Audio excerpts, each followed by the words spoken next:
Jumpa lagi dengan One Day, One Information. Jadi pada pagi hari ini, Darin sudah menyelesaikan beasiswanya di PKN STAN ya, Diploma 4. Dan Darin akan bercerita apa suksesnya sehingga berhasil lolos untuk melanjutkan pendidikan di STAN melalui tahapan seleksi. Silakan Darin. Ya, pada kesempatan kali ini saya akan sharing tentang perjalanan saya untuk masuk DBA beasiswa Tubel D4 PKN STAN.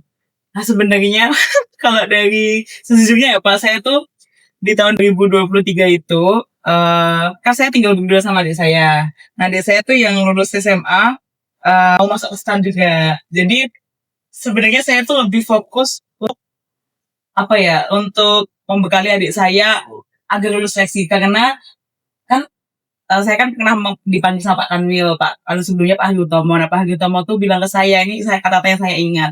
Jadi, Rin, kamu kan udah kerja dan pijakanmu tuh udah kuat. Kalaupun kamu mau nyoba Tubel, tahun depan tuh masih bisa. Jadi Pak Kanwil tuh mengatakan untuk saya tahun ini lebih fokus untuk membimbing adik saya masuk ke STAN gitu Pak. Jadi di situ saya, oh ya udah berarti saya menyiapkan untuk adik saya. Jadi kayak saya setiap Sabtu Minggu tuh selalu Zoom meeting dengan adik saya membahas soal-soal.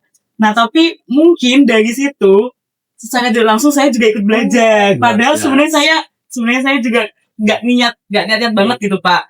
Tapi ya udah coba aja. Karena itu tahun pertama saya bisa daftar, jadi saya ikut mendaftar. Tes tahap pertama itu adalah apa ya? Ya, TPA TBI. Jadi seperti yang boleh dulu ya Pak, TPA TBI itu, nah, ya itu karena tesnya sama kayak dari saya, jadi saya sebenarnya nggak begitu menyiapkan Pak.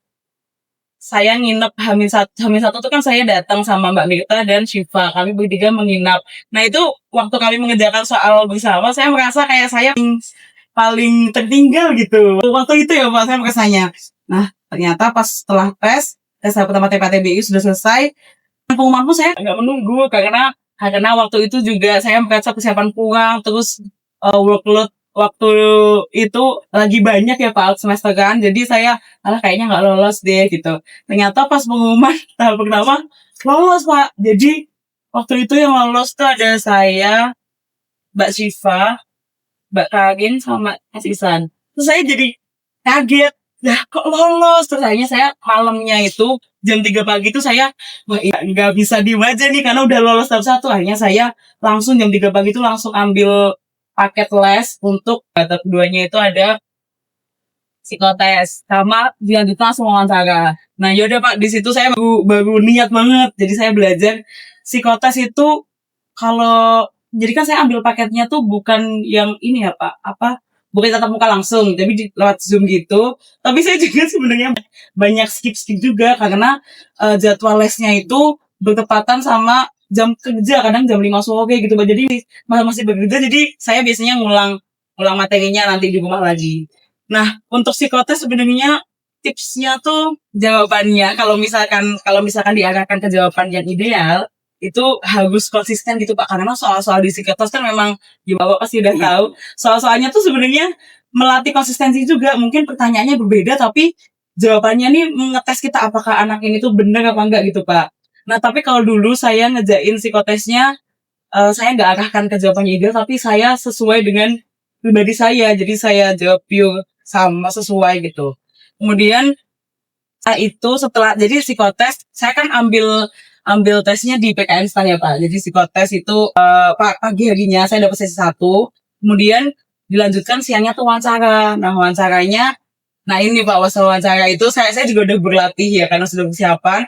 Pas wawancara itu ada 2 pewawancara. Nah dua-duanya dosen. Satu pewawancara itu untuk menanyakan terkait akademik lah Pak. Jadi kayak persiapan saya, terus kesiapan saya untuk menjalani perkuliahan, terus ditanya juga tentang mengapa sih kamu memilih D4 ke STAN lagi gitu daripada lanjut di kampus lain.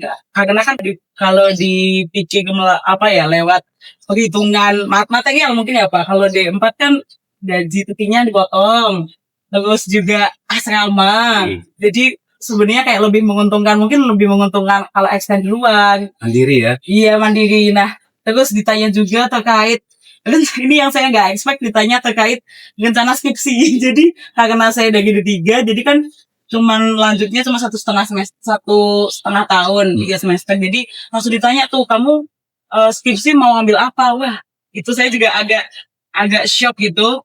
Cuman memang di awal-awal wawancara juga pewawancaranya ini tuh apa ya Pak, kayak banyak memotong pembicaraan saya. Jadi itu agak membuat saya down, tapi saya juga bingung ini apakah dia ngetes saya waktu saya pressure atau gimana ya Pak. Jadi banyak tuh kayak saya menjelaskan langsung, oh bukan Mbak, maksud saya kayak gini. Jadi agak tertekan juga pas wawancara. Kemudian wawancara yang kedua tuh menanyakan tentang kesiapan asrama. Jadi asrama ini kan hal baru ya Pak, dan anak-anak alih program yang mana agensi usia kami kan udah di atas 25-26 ya Pak. Bahkan angkatan saya itu paling senior udah 32 tahun, yang mana itu udah punya keluarga, udah punya anak, udah punya 2-3 gitu. Nah itu ditanya yang wawancara kedua menanyakan tentang kesiapan asrama. Terus ya udah Pak, setelah itu saya menjalani kehidupan kantor seperti biasa, dan tiba-tiba pas pengumuman alhamdulillahnya lolos gitu Pak. Sudah, mungkin seperti itu saja. Kalau tipsnya ya banyak berdoa, karena saya tuh waktu itu saya kayaknya memang lewatnya jalur langit Pak. Jadi ya itu karena tinggal sama adik saya Pak berdua. Jadi saya tuh doanya ke Allah tuh ya Allah, ini saya tinggal berdua, mohon didekatkan sama adik entah bagaimanapun caranya gitu Pak. Jadi entah lewat mutasikah atau lewat jalur lain, ternyata Allah menjawabnya lewat pendidikan. Jadi setelah beberapa hari setelah saya pengumuman lulus tubel, adik saya juga alhamdulillah lolos masuk STAN juga. Jadi itu mungkin jalur langit sih Pak. Makasih Mbak Darinnya. Dari yang dijabarkan Darin ini, kalau yang saya tangkap itu pertama adalah niat baik Mbak Darin ya untuk mendidik adiknya, untuk mengcoaching ya, untuk mempersiapkan diri untuk dapat juga masuk STAN, dan secara tak langsung membuat Mbak Darin juga berlatih soal juga ya. Nah, kemudian ada kesempatan diikuti, setelah berhasil Mbak Darin juga melakukan persiapan juga, ikut les, kemudian ikut apa lagi? Ikut les, latihan wawancara, artinya semua dilakukan dengan kesungguhan ya. Bukti les itu kan kita membayar ya, membayar sehingga kita juga mengorbankan sesuatu, kita juga betul-betul berminat, jadi berniat untuk berhasil ya. Kemudian yang terakhir yang disampaikan doa sebenarnya. Hebatnya sebenarnya Mbak Darin ini doa untuk kepentingan adiknya kan. Artinya, ya Allah dekatkanlah dengan adik ini supaya Mbak Darin bisa membantu adiknya lebih serius dalam belajar. Jadi hal-hal seperti itulah yang harus kita lakukan. Kadang-kadang kita berdoa melakukan sesuatu untuk kepentingan diri kita sendiri. Ternyata Mbak Darin memikirkan bagaimana adiknya sukses. Setelah berhasil ternyata Mbak Darin juga sukses kan. Berhasil masuk beasiswa dan berhasil menyelesaikan beasiswa tepat waktu. Kemudian itu aja, terima kasih Mbak Darin. Mudah-mudahan bisa menginspirasi kita semua untuk terus belajar sehingga kompetensi kita makin meningkat dan kita mampu memberikan kontribusi yang terbaik pada organisasi kita. Kita akhiri acara One Day, One Information.